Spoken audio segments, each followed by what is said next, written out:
มื้อนี้เห็นทั้งน้องเพิ่นเนาะตำข้าววาบวาบอยู่พี่น้องเอ้ยเนาะตั้งตำข้าวอยู่ในแดดพี่น้องเอ้ยเนาะพี่น้องสงสัยก็คือสิสู้ชีวิตแห้งพี่น้องเอ้ยเนาะนี่เป็นบรรยากาศอ่าตอนเที่ยงพี่น้องเอ้ยเนาะมาตอนเที่ยงประมาณ11 โมงพี่น้องเอ้ยเนาะมาเห็นน้องเพิ่นน้องสาวเพิ่นตำข้าวอยู่พี่น้องเอ้ยพูดตำผู้เดียวพี่น้องเอ้ยเนาะมาสัมภาษณ์ลาวก่อนเนาะว่าสิตำข้าวแบบอ่าชีวิตดีขึ้นบ่เนาะอ่ะกราบทักทายกราบทักทายสบายดีเด้อพี่น้อง FC เบิร์ดทุกท่านบ่ว่าจะเป็นอยู่ในเนาะและก็ต่างประเทศก็ยินดีต้อนรับเนาะเข้าสู่ช่องเบาเจืองสายบุญคือเก่าคือเดิมพี่น้องเลยเนาะครับเห็นน้องเพิ่นทำข้าวนะทางนั้นกับแบกข้าวอยู่ว้าพี่น้องเลยสบายดีสาวสบายดีอ้าวอะไรอายบ่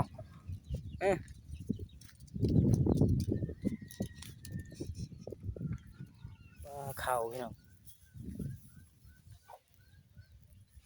ข้าวไห้นะ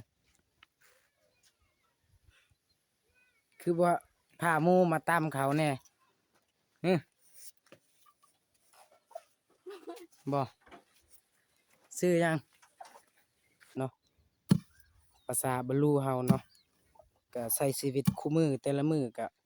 ประมาณนี้แหละพี่น้องเอ้ยเนาะบ่สู้ก็บ่มีพี่น้อง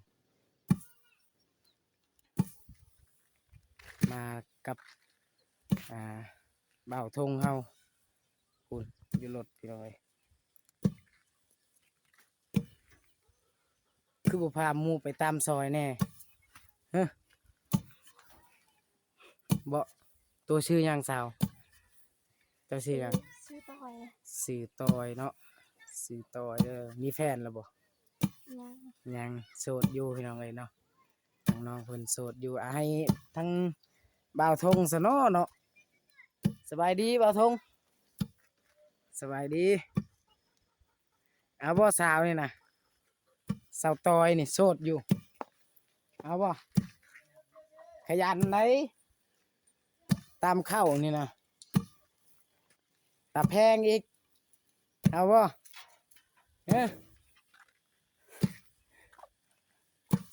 สาวตอยคนงามพี่น้องเอ้ย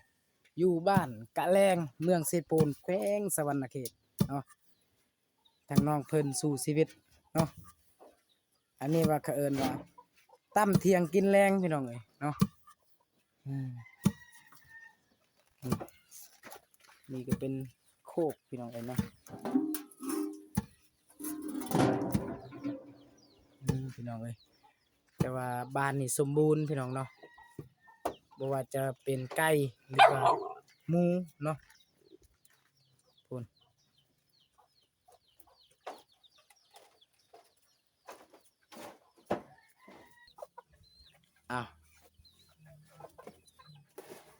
เขาตำแล้วก็พัดให้มันออกเพือกพี่น้องเอ้ยเนาะตกใจพี่น้องเอ้ยเขาตำแล้วก็พัดออกพี่น้องน้องเพิ่นน้องสาวสู่ชีวิตบ่สาวรู้จักข่อยอยู่อ่ะบ่ว่าสิบ่รู้จักนี่ทางน้องเพิ่นโสดพี่น้องเอ้ยเนาะสิเป็นไห้นี่นะเขินอยู่บ่เนาะนี่พี่น้องเอ้ยเขินอยู่เห็นสาวคนงามพี่น้องเอ้ย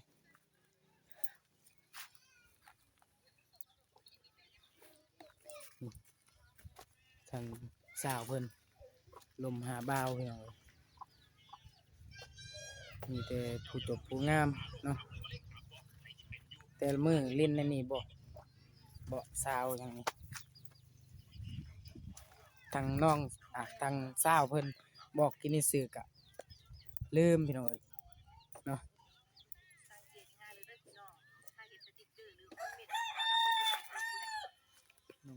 คนงานเฮือนเจ้าบนนี้นะใส่เฮือนเจ้านะ